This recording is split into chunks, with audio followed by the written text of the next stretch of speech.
Desde cedo, as crianças são curiosas sobre a origem das coisas. Perguntas como: mamãe, como nascem os bebês? Podem deixar pais desconfortáveis, mas a resposta geralmente envolve uma explicação simples e adaptada ao entendimento infantil.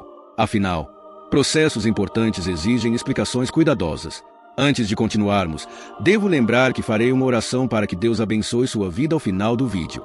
Você também pode ajudar a espalhar a mensagem do Evangelho curtindo esse vídeo. Mas se não puder ajudar, não precisa fazer nada. Agora, vamos à mensagem. Mas e se a pergunta for um pouco diferente? E se a criança perguntar: mamãe, como nascem os casamentos? A resposta mais comum nos dias atuais segue um roteiro já conhecido. Duas pessoas se apaixonam, começam a namorar, depois noivam e, por fim, se casam. Esse é o padrão relacional moderno, amplamente aceito e incentivado pela sociedade. No entanto, será que sempre foi assim? Mais ainda, será que esse é o modelo correto à luz da palavra de Deus? A ideia do namoro como pré-requisito para o casamento é relativamente recente. Em outras épocas e culturas, as uniões aconteciam de maneira diferente, muitas vezes sem a fase intermediária do namoro. A Bíblia, por exemplo, não menciona o namoro no formato atual. Então, por que essa prática se tornou o padrão? Ao longo da história, diferentes sociedades estabeleceram métodos próprios para a formação dos casais. Em tribos antigas, por exemplo, era comum que mulheres fossem capturadas como parte das disputas entre povos, tornando-se esposas dos guerreiros vencedores. Esse modelo de casamento não era baseado em sentimentos, mas em circunstâncias de guerra e dominação. No judaísmo, os casamentos eram arranjados pelas famílias, visando preservar a linhagem e manter a unidade entre os parentes. O relato de Abraão enviando seu servo para encontrar uma esposa para Isaque é um exemplo claro desse costume. Isaque e Rebeca não tiveram um período de namoro para decidir se queriam ficar juntos. O casamento foi estabelecido por meio de um acordo familiar. Outro exemplo é o de José e Maria, pais terrenos de Jesus. Eles estavam desposados, o que significa que já eram considerados casados, embora a união ainda não tivesse sido consumada. Tanto que, ao descobrir a gravidez de Maria, José planejou um divórcio, pois, segundo os costumes da época, romper um noivado equivalia a dissolver um casamento. Ainda hoje, algumas culturas seguem um modelo de casamento arranjado, como ocorre em certas comunidades árabes. Os pais escolhem o cônjuge para seus filhos, considerando aspectos financeiros, familiares e religiosos. Embora essa prática possa parecer estranha para a mentalidade ocidental, ela não é necessariamente condenada pela Bíblia. Afinal, o casamento, na visão bíblica, não se baseia apenas em sentimentos passageiros, mas em compromisso e aliança. O modelo de relacionamento que conhecemos hoje começou a tomar forma a partir da Idade Média, quando a ideia do amor romântico ganhou força. Os trovadores cantavam sobre amores idealizados, e os cavaleiros tentavam conquistar suas damas com gestos nobres. Esse período marcou o início da valorização da paixão como critério para o casamento. No século XVIII, surgiu o conceito de cortejo, um processo formal em que um homem demonstrava interesse por uma mulher com a intenção clara de casamento. Ele deveria ser apresentado à família da moça e, caso a relação progredisse, poderiam passar mais tempo juntos sob a supervisão de parentes. Esse modelo foi transformado drasticamente no século XX, especialmente com a invenção do automóvel e o surgimento da cultura do entretenimento. Agora, os encontros não precisavam mais acontecer dentro do ambiente familiar. Casais passaram a sair sozinhos para restaurantes, cinemas e eventos, distanciando-se da supervisão dos pais. A mudança se intensificou ainda mais com a revolução sexual do século XX, que desassociou a sexualidade do compromisso matrimonial. O lema "Faça amor, não faça guerra" popularizou a ideia de que experimentar o relacionamento antes do casamento seria essencial para garantir uma escolha acertada. Consequentemente, a cultura do namoro tornou-se um padrão quase inquestionável. Mas será que esse modelo realmente reflete os princípios bíblicos para a construção de um casamento sólido? Ou será que adotamos uma prática sem questionar sua validade à luz da vontade de Deus? O namoro, como praticado atualmente, não apenas se tornou o caminho natural para o casamento, mas também incorporou valores que, muitas vezes, entram em conflito com os princípios bíblicos. A liberdade romântica, a experimentação afetiva e a banalização da intimidade passaram a ser elementos comuns nesse processo, tornando-se desafios para aqueles que desejam viver um relacionamento segundo a vontade de Deus. Hoje, se alguém afirma que deseja se casar virgem, é frequentemente ridicularizado. A cultura ensina que experimentar antes do casamento é essencial. Não apenas o sexo, mas também a convivência, o compartilhamento da rotina e até mesmo um test drive emocional são incentivados.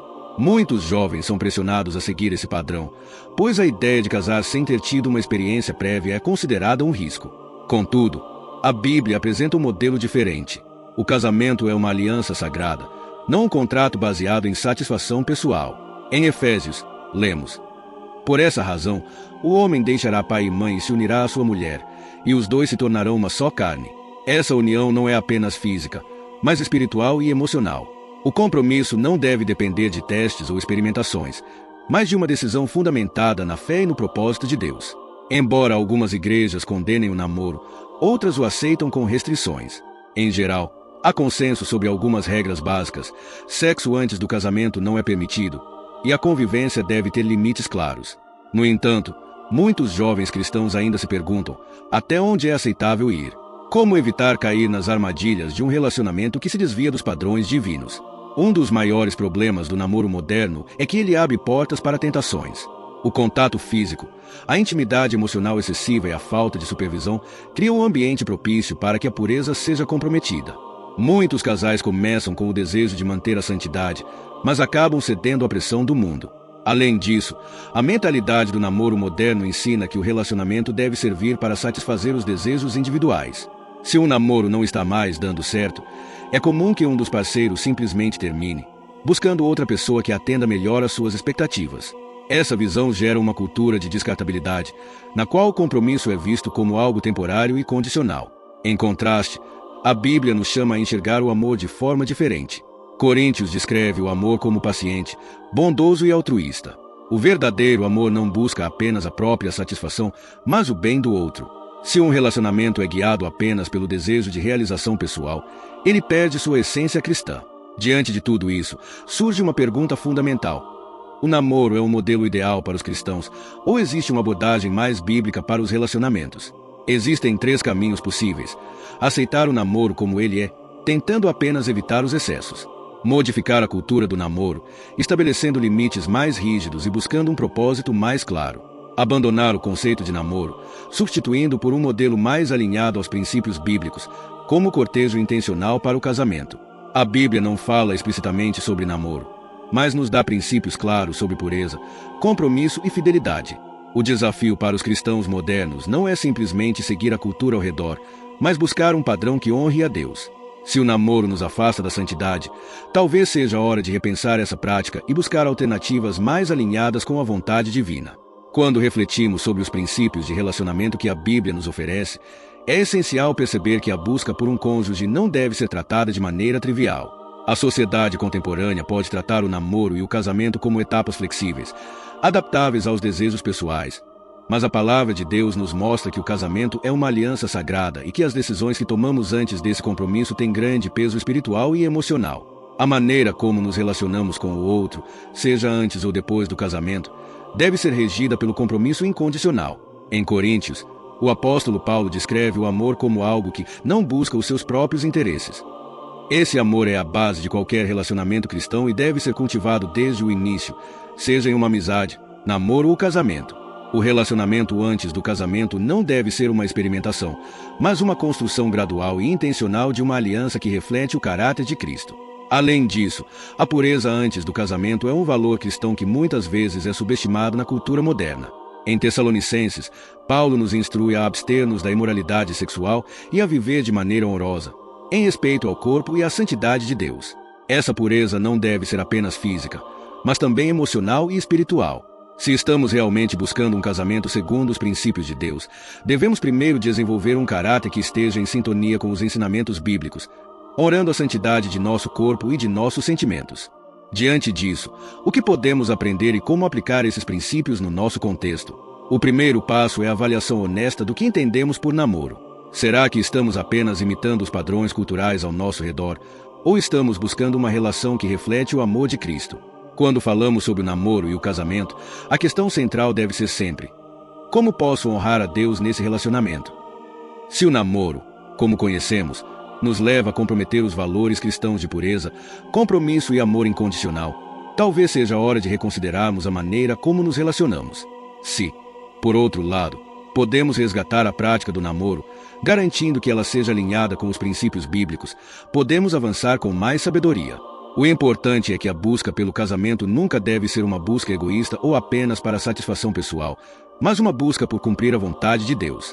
A questão não é rejeitar o namoro ou condená-lo, mas avaliar se a forma como ele é praticado está em conformidade com a palavra de Deus.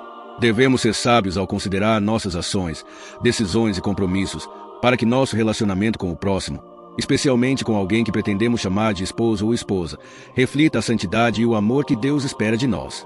Para os cristãos, a construção de um relacionamento saudável e santo começa com a decisão de viver conforme os princípios divinos. Se o namoro moderno não honra a Deus, talvez seja hora de refletir e buscar um novo modelo, mais fiel àquilo que ele planejou para a humanidade. A verdadeira base de qualquer relacionamento deve ser o amor puro e sacrificial de Cristo, que nos ensina a buscar o bem do outro acima do nosso próprio interesse. Antes de terminar e nos despedir, nesse momento, feche seus olhos e permita-me orar pela sua vida. Senhor Deus, nós te agradecemos por essa oportunidade de refletir sobre o relacionamento que temos contigo e com os outros. Pedimos que nos conceda sabedoria para entender o teu plano para nossos relacionamentos, especialmente no que diz respeito ao namoro e ao casamento. Que possamos, em tudo o que fizermos, honrar-te com nossas atitudes, buscando a pureza, o compromisso e o amor que só tu podes nos ensinar.